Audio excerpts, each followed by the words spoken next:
my quilting friends. Leah Day here with Sandra Clemmons from SandraMakeItBlossom.com. Welcome to the show, Sandra. Hi, so glad to be here. Excellent. So today we're going to talk all about fabric design. And you want to get started just talking about how you got into this and how you became a fabric designer? So my story perhaps is not as similar as other designers. I started off as a dedicated quilter. So I was quilting for about 12 years or so. And from that point, I wanted to get into the business. And so I started with writing patterns and I authored a book and I started getting published in magazines. And I wanted to make my business more profitable and wanted to turn my business into something that was more of a viable business that I could have. And the next step for me was learning fabric design. So from there, I just started to relearn how to draw and how to use Illustrator. And I picked up some textbooks and learned how to do, repeat patterns and the such. And so I spent perhaps maybe 6-8 months working on that, pulling collections together, picking out color schemes, that type of thing. And then I went to market and I pitched it out to as many manufacturers that would spend time with me, and I walked away with a deal with Michael Miller. So that's really kind of how my background started with fabric design. Excellent. So you've just done the one line of fabric so far with Michael Miller? Yes, it's called Front Yard. Yeah, it's my first one, so I'm very, very excited about it. And yeah, I'm already working on my second one as it is, and I already got all my strike-offs in from that process.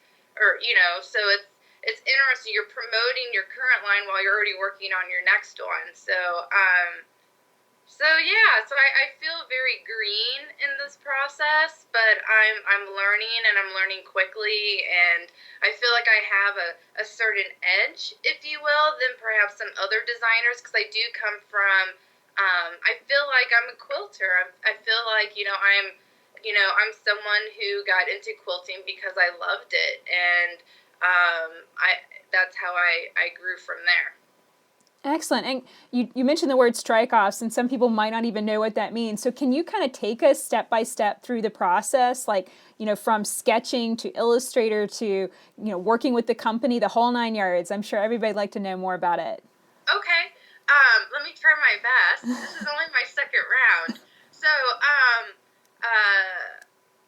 I started off with just brainstorming like a story, something that I want to pull a collection around. And a lot of times that inspiration comes from these small moments that I have with my daughter, whether we're outside or we're at our family farm or whatnot. And so all of a sudden I have a theme for my collection. And from there, I take a lot of photography.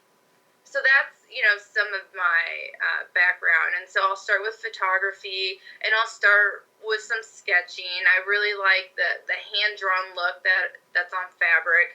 And but there's some things that I want to portray and illustrate that I don't feel like I have quite the drawing skills to master. So I cheat in a way by taking a picture of it, and then I bring it into my computer and then I trace it. So that's usually how I cheat around some of those things. And so from there, right now what I'm doing with color, I'll take I take a lot of pictures of flowers or things outside, and from there that'll start getting me thinking about what kind of color scheme that I want to use. I also go out I'm really into fashion, and I like to see what color trends are coming up, and I like to pay attention to see what Pantone's next color of the year is, and see if that perhaps inspires me for color. And then from there, I use the Michael Miller Cotton Couture solids, right? And so I'll pull out perhaps, 16 to 20 different colors out of there that I would want to work with. And so from that, I'll match that in Illustrator. And I kind of just play around with that, making sure that I have the contrast that I want, and I have a nice spectrum of color there.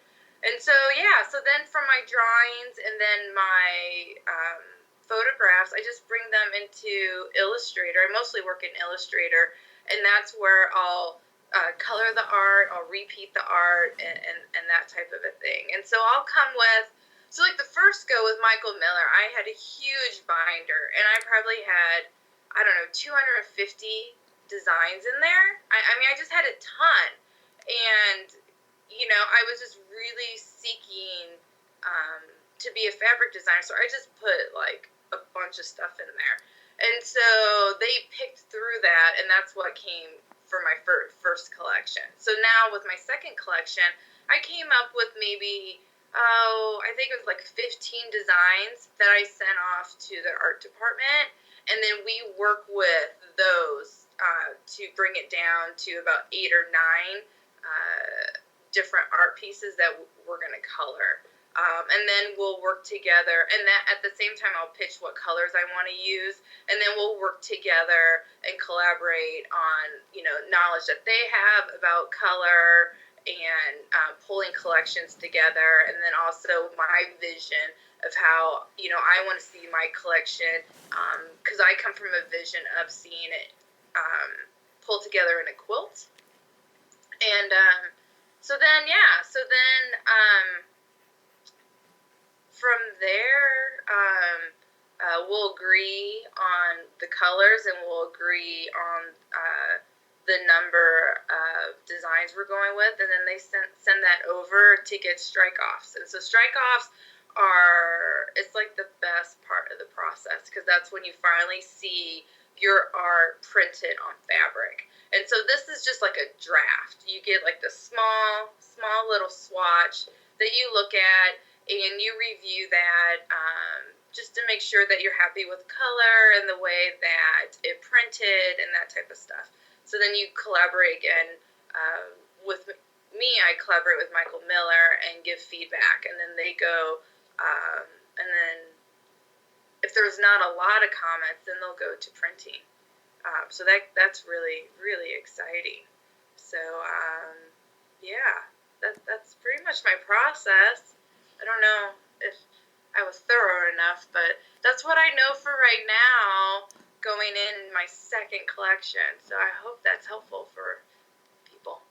Yeah, I'm thinking about bringing 250 designs, and kind of like cha-chunk, here you go, pick something out of that. That's awesome. And I think that's such a good way to like go into it with so much created. I heard this once from Mr. Rogers. He like created 10 songs, and he went and pitched them, and he got turned down. And someone gave him the advice. They were like, no, create 100 songs and then come back. And by the time he created 100 songs, he was already working for himself. He was like, I don't need anybody else to approve of me. So I love that. That's such a cool thing. And incidentally, did you like the Pantone colors of the year this year? The baby pink and baby blue? I really didn't mind them. And I mean, I have a 5-year-old, so I kind of feel like, I'm used to seeing those colors within like a baby bedroom scheme. But really, when they first came out, I didn't mind them, because I do work with pastels, if you will, and I like working with contrast. So when I first saw them, I already thought about how to pair them up with darks, so I don't know. I mean, I like to evolve, and I like to get pushed outside of my box. So I wasn't really, I wasn't upset about it. I was like, all right, that's not, I just remember there was almost like warfare across several quilting blogs. They were like, everyone was angry for that first couple of weeks that it came out. I kept seeing these posts like ranting about it. And I didn't, I don't really use the Pantone colors of the year, but I just found that really interesting last year that it was such a big deal. So getting back to fabric design, you said that your inspiration kind of comes from your daughter, and then things that you photograph.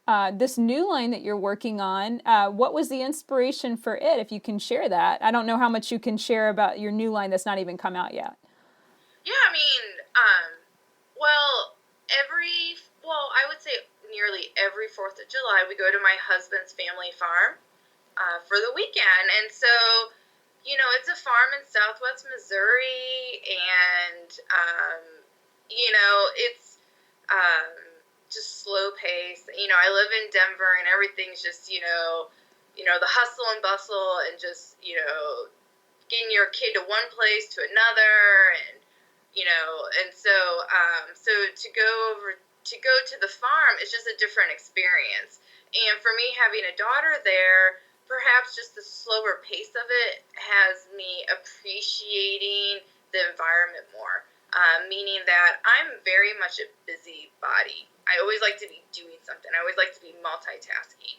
And a lot of the times that's okay, but sometimes I really need to just stop and just relax, right? And just treasure the moment. And so anyhow, this last 4th of July, I was just noticing like all the things that my daughter was interested in. Like she found a frog in the pool, and then there was these butterflies fluttering around in their rose garden, and then there was like these Johnny Longlings, and then like all the wildflowers that are out there, and just noticing like what she's picking, like she was just into these clovers, and I don't know. So anyhow, it's just seeing what she gravitated towards, and then that's what because I take a lot of pictures of her, and so now it's transferred to, well, what is she interested in as I'm capturing these photos? And so it's gonna be a lot of things that just a lot of things that about life on the farm, in Southwest Missouri. That sounds so relaxing. It sounds wonderful. I very much know exactly what you're talking about. My husband and I have been talking about getting like a little cabin in the woods so we could have a place to just kind of go and relax and have no internet so we cannot work. You know what I mean? That would be nice. Yeah, they do not have any internet. They do not have any cable. And it's not that I'm much of a TV person, but it is the weekend of Wimbledon, so I'm a big tennis fan. So anyhow, it's just been nice to just get off the phone, get off of social media, get off of, you know what I mean? Just to spend time with one another, talk to one another. Yeah, media fast. I totally get that. So whenever you're first initially drawing and you're kind of getting those colors out, so you work with like the solid fabric swatches, and that's what helps you get the color just exactly right. And then when you get your swatches, your strike-offs from Michael Miller, it's then just a process of kind of making sure that everything lines up, right? Well, that sometimes I'm looking if two colors are next to each other, right? There's a term that they use, and I can tell. I mean, I can hear one of those ladies who's been so helpful over there in my head right now, but I can't come up with the word. But sometimes when two colors that don't have a lot of contrast are next to each other, it can create like this halo around your, the object of the art. And so a lot of times, you'll want to avoid that, and so perhaps you may decide to change one of the colors. You might want to go a little lighter or go a little darker so that it doesn't have that halo imprinting. There's other things, because a lot of times at the beginning you're just working with printing, right? Like you're printing these designs, and so to see them finally on fabric, perhaps the color came out maybe just a little too dark than you expected, or a little too light, and that type of thing.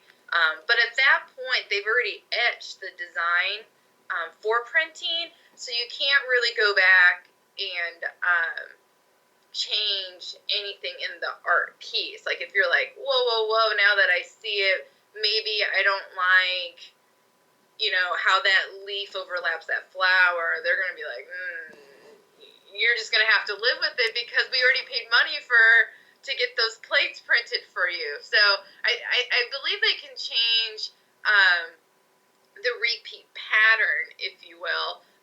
But yeah, when you're talking about the specific plate, once they send it off for fabric printing for those strike offs, you're done on that.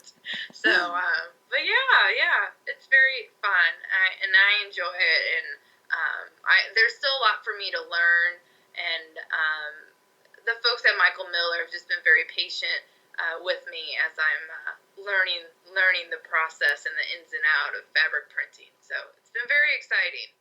Well, that's wonderful to know that they're so helpful, and I'm sure that other people that are interested in this, they would probably be more likely to want to go and pitch Michael Miller. It certainly, just makes me feel good that they're there every step of the way to help you.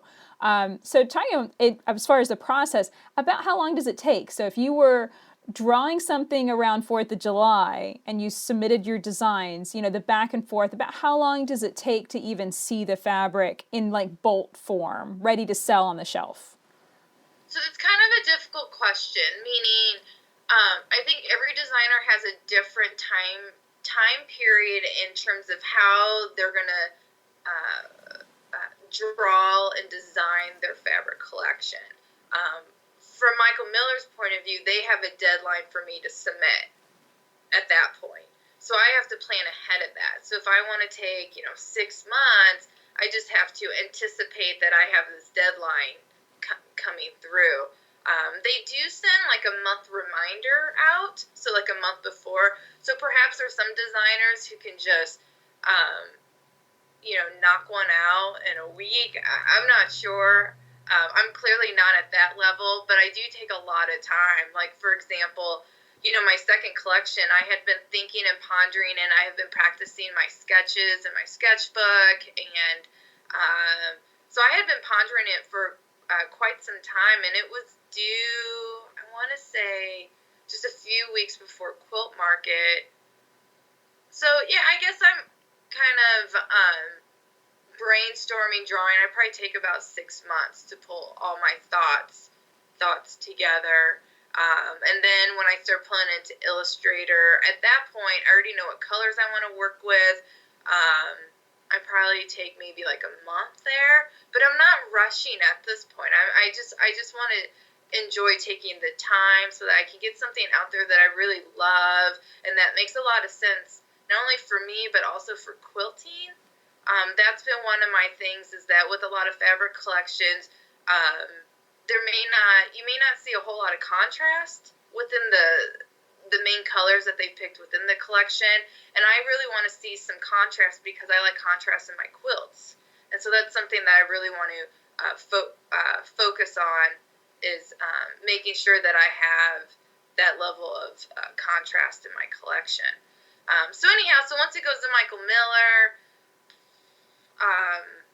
I think it's probably like 6 weeks or so. So let's say I sent this last one out a few weeks before Quilt Market. They review it, we dialogue, and then right before Quilt Market, so probably 2 weeks, I knew what designs we were going with, and I knew what colors we were going with. And then I just got my strike-offs for the second collection Monday. So here we are, end of November. So it's probably 6 weeks to see strike-offs. And so now we're going to go through a review process for that. And I know sample yardages come in, I believe, February. And so sample yardages is when they send you a yard of each of your designs so that you can start working on your samples. For me, I'm working on these samples for Quilt Market. So it does vary per spring market and fall market. But yeah, I don't know. Is that helpful?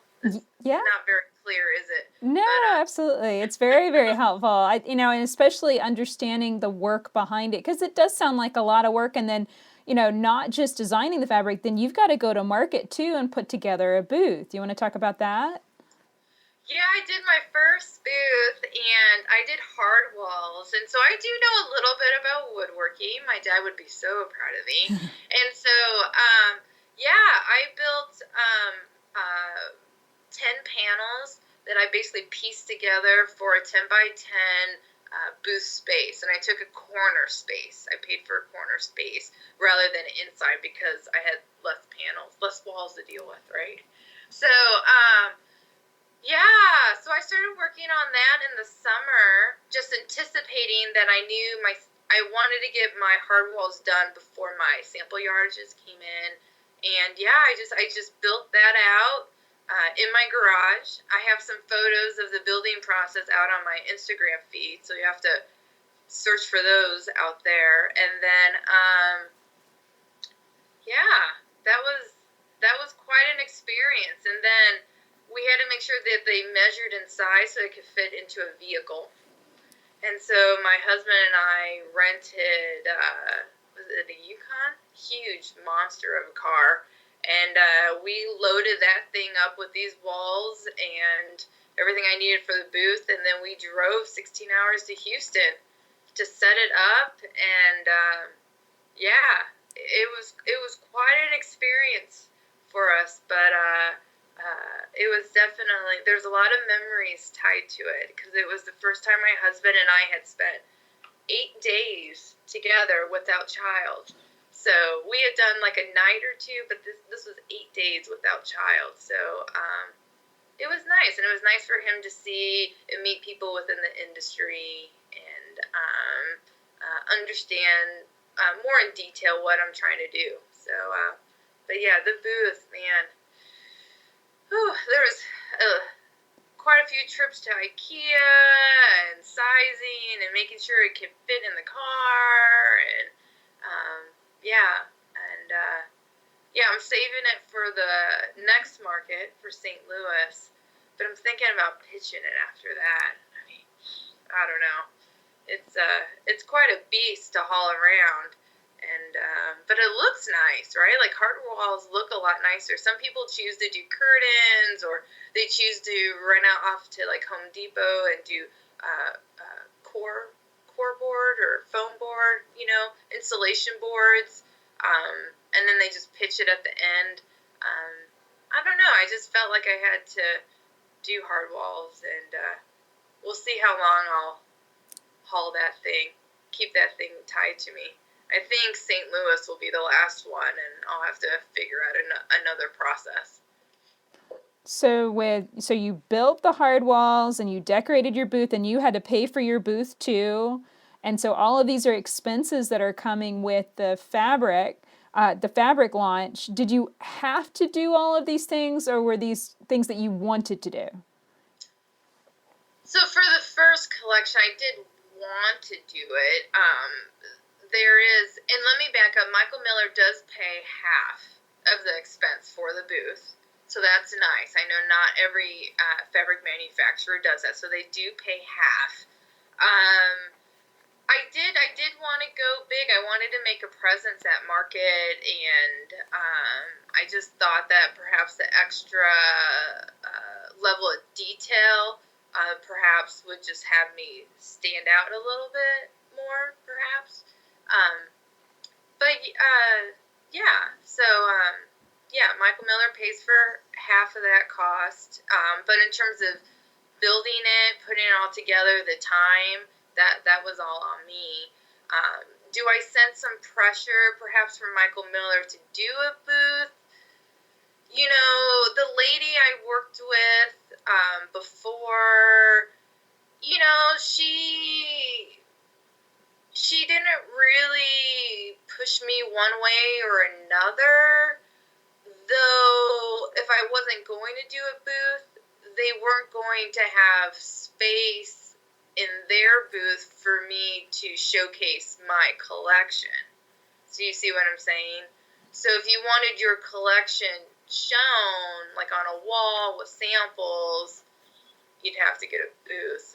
But this go around, I really wanted to do it. Had I said no, I'm not sure how that conversation would have went. So, I don't know. Yeah. Yeah, and so, with all of those expenses, and I've done a booth, and Josh and I did our first booth several years ago at Spring Quilt Market, so I know it is a big deal, and it's a big chunk of change to put out. And then, there's a lot riding on it. You want it to be successful and you want it to do well. So has this been successful as far as like the fabric line then paying for that? And so the expenses balanced out, or do you not know yet? Because the fabric hasn't launched yet, right? Right. They're pre-selling, and I'll start shipping out in January. That I don't. There was a lot riding on it, and to be completely honest, that last week getting ready, there was just a lot of anxiety and pressure. This is time away that weekends that I'm spending on my business and not spending time with my family. It's grabbing extra time for my husband to help me, paint the walls of the booth when, he or we would rather be doing something totally different, right?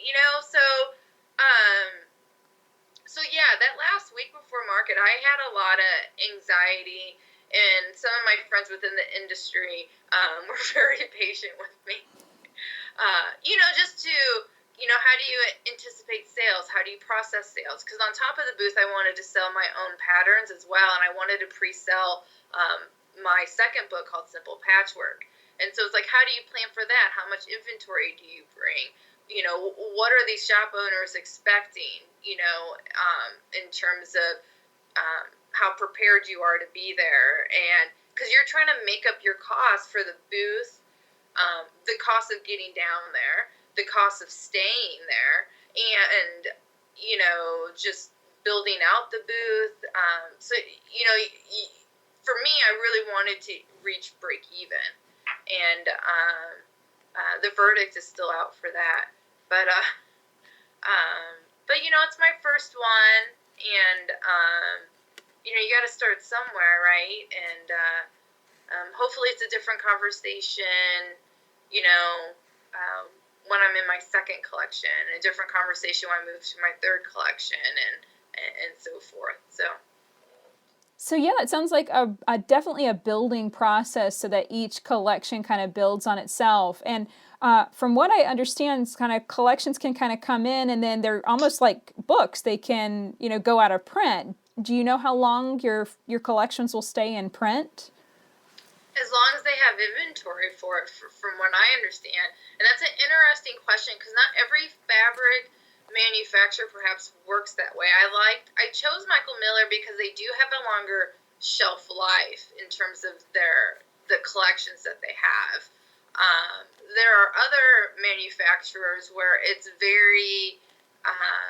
there's a very strict schedule that happens throughout the whole entire year, and perhaps your collection may only live for about 3 months before they move on to the next thing, or whatnot. And so Michael Miller does have a longer shelf life. I'm still learning about what that shelf life looks like, right? Because it does dictate based off of sales, right? Like if you sell out right away, perhaps the next step would be for a business is to order another round of that. But if your first collection is taking a while to sell, the longer it perhaps lives out there, because of course, I'm interested, and as well as Michael Miller is interested in getting those, sold and moved on off to, shop owners and that type of thing. So it's, so that's something I'm still learning and navigating, with my first collection. I'm right at that step where we're pre-selling, and then January they'll start getting shipped out to stores, and we'll see what the feedback is. I know my feedback at market was really positive in terms of the people that I met there, and but I haven't seen my numbers in terms of pre-sales at market. Market is not much of an indicator for sales like it had been in the past, because so many shop owners now can see collections online, and so there's not a lot of incentive for them to want to take the cost, incur the cost to go out to market. And so perhaps a few years ago, market was a good indication of how well your collection will sell, say during that season. But right now, it's hard to predict that right now.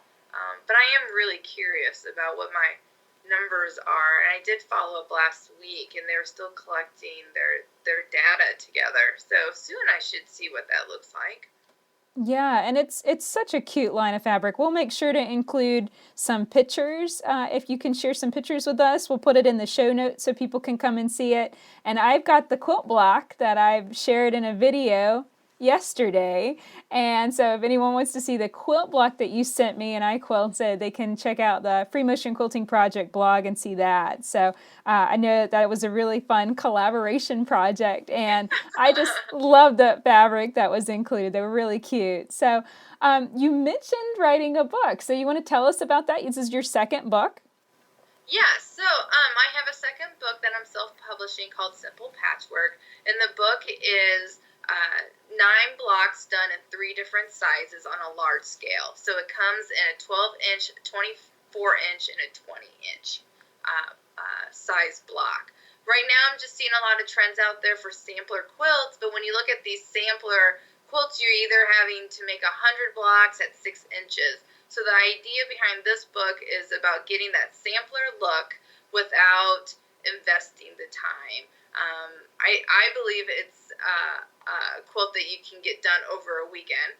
And at least get the top done over in a weekend, and you can get that sampler look without the time investment. It does come with 12 different layouts in there as well, and as well as more information for a quilter to design their own type of setting as well. So it's my second book. I'm really excited about it. I'm supposed to be receiving the copies here in a few weeks. I can't wait to start shipping them out to the pre-sale orders.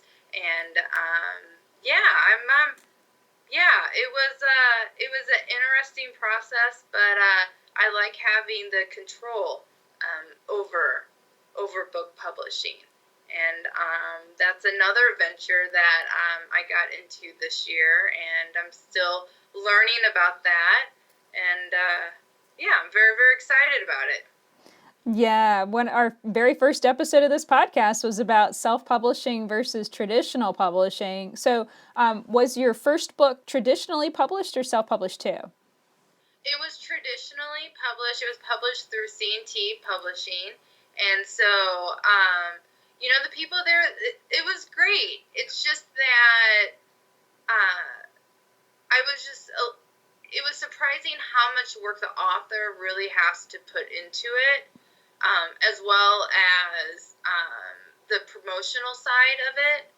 And so I just got to a point where if I really want to grow my business, if I really want to make a viable income for my family, I'm going to have to take that risk, self-publish, and go that route. And that was truly what I wanted to do. I think for folks who perhaps,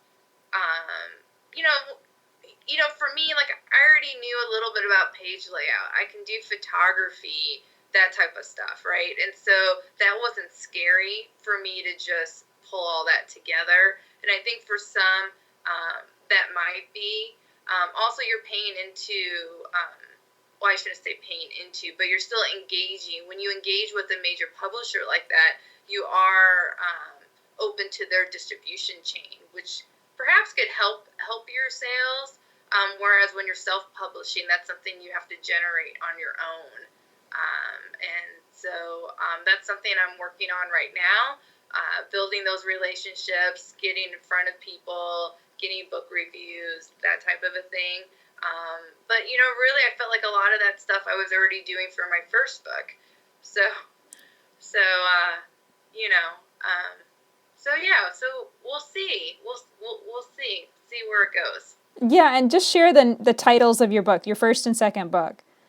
My first book is called Scrap Patchwork, and my second book is called Simple Patchwork. Cool. And I love the idea of massive blocks. You said it's 12, 20, and 24? Is that? Yes, yes. That's huge. That's wonderful. Whenever I see these tiny itsy bitsy little blocks, I'm like, you can't quilt that.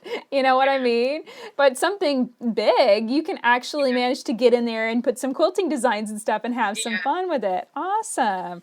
Awesome. And so, writing your books, did you include your fabrics within your book? Your most recent So book? yes, my most recent book does showcase my front yard fabric collection throughout, so that was really exciting. Also, with these larger blocks, it also showcased the pretty fabric design as well, so they didn't get chopped up so small, right?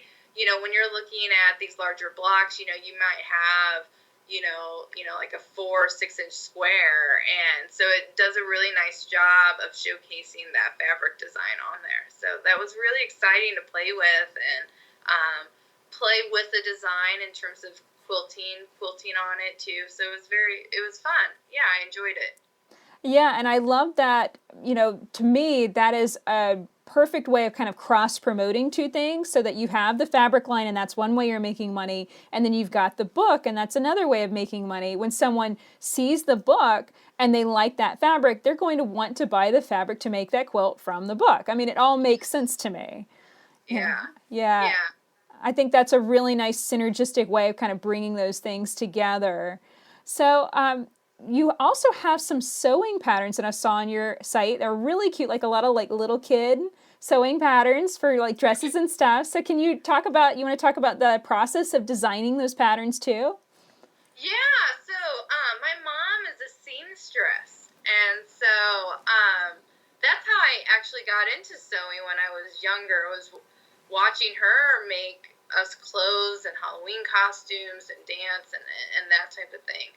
And so just adding on to what you were saying, Leah, in terms of this business, I feel like it's very important to um, just look at things cross-functionally in terms of how you can cross-promote yourself. And so that was the deal with the book and the quilt patterns, and the quilt patterns is what led me into fabric design, because that was another way. And so now that I'm in fabric design, there's a huge just growing popularity with garment sewing.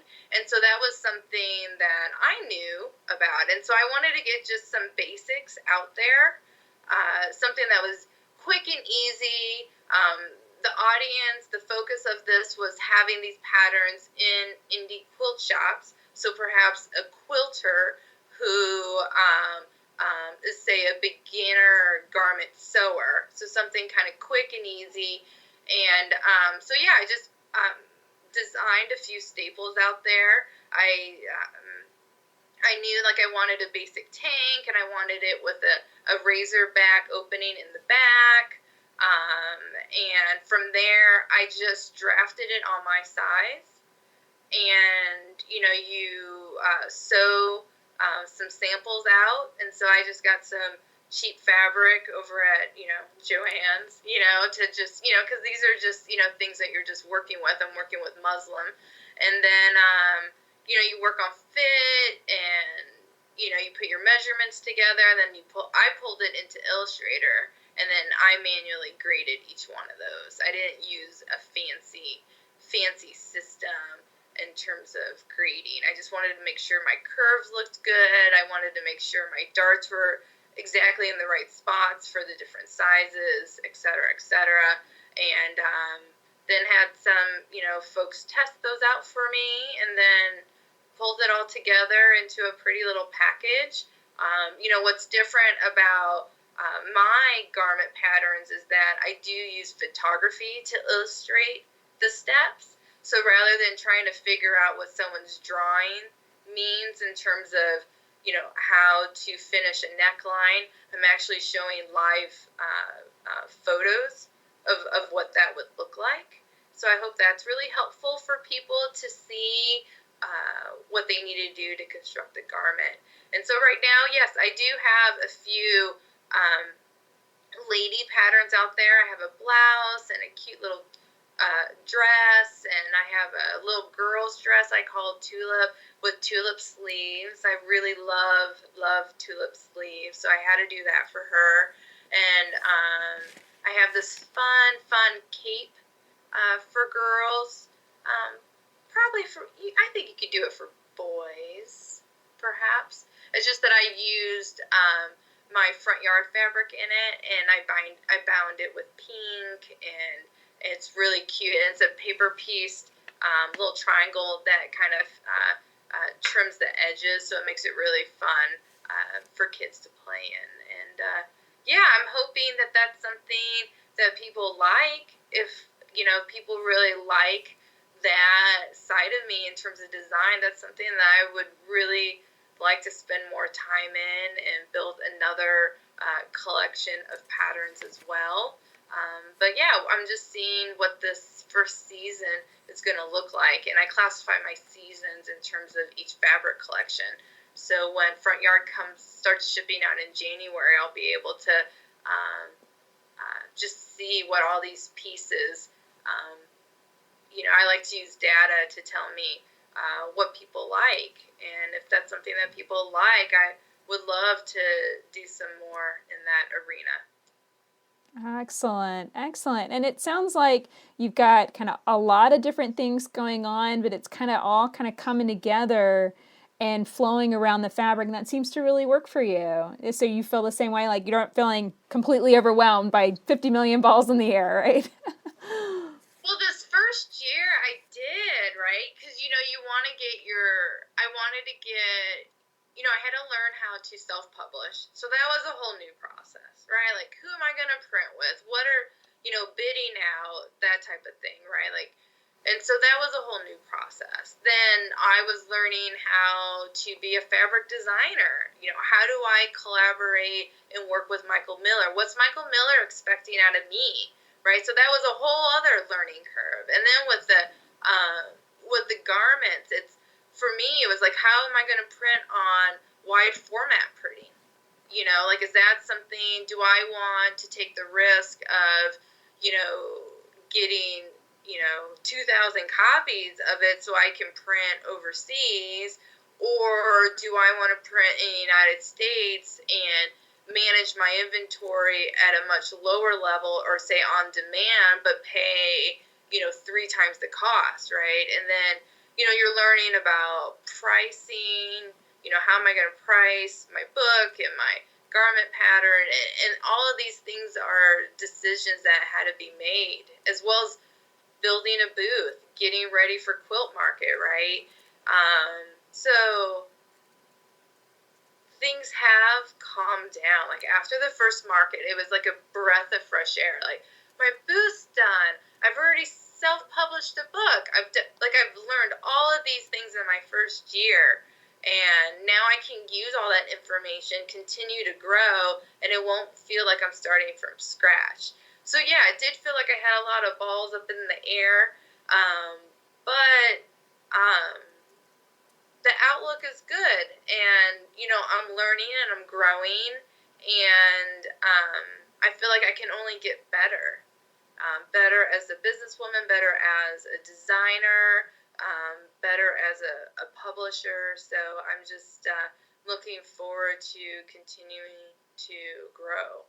So That is so awesome. Well, this has been so much fun. So, why don't we finish up and you tell everybody where they can find you online and where they can find your fabric?